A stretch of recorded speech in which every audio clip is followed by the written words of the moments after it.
உங்களுக்கு ஒரு hair loss problem இருக்கு அப்படின்னா, ஃபர்ஸ்ட்டு அத நீங்க அட்ரஸ் பண்ணணும். ஓகே. எனக்கு ரொம்ப டென்ஸா இருக்கு. எனக்கு எந்த பிரச்சனையுமே யூசுவலா ஹேர் ஃபாலே ஆகாது. ஹேர் லாஸே ரொம்பலாம் நான் பார்க்க மாட்டேன் அப்படிங்கிறவங்களுக்கு ஓகே.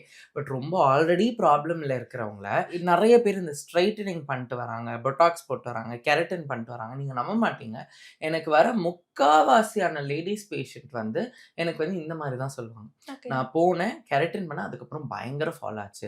ஏன்னா ம். நல்லா அடர்த்தியா இருந்த முடிய என்ன பண்ணுவாங்க, சூடு போட்டு நல்லா தின் ஆக்கிடுவாங்க. ஓகே. ஓகே. அது வந்து மெல்லிசாகணும்னு சொல்லி பண்றது. எனக்கு புரியுது. ம். பட் ஆனா அதுக்கப்புறமா அந்த ஹீட் வந்து டேமேஜ் கண்டிப்பா ஃபாலிக்கல்ல குடுக்கும். ஓகே. ஸோ அதனால தான் நீங்க வந்து ஹேர் லாஸ் இருக்குங்கிறவங்கள நான் யூசுவலா இந்த மாரி இந்த மாரியான salon kind of hair treatments போகாதீங்கன்னு நான் சொல்றது. ஓகே. அப்படியே போனாலும் don't go for permanent. Okay. Go for இப்போ எனக்கு பார்ட்டி இருக்கு. எனக்கு ஒரு ஃபங்ஷன் இருக்கு டாக்டர். நான் போணும்னா, ஓகே மினிமல் லெவல்ல நீங்களே டெம்பரரி ஸ்ட்ரெய்ட்னிங் பண்ணிக்கோங்க. இந்த மாரி பண்ணுங்க. அத விட்டுட்டு கலரிங் பண்றது, இது எல்லாமே என்ன ஆகும்னா, கண்டிப்பா ஹேர பாதிக்கும்.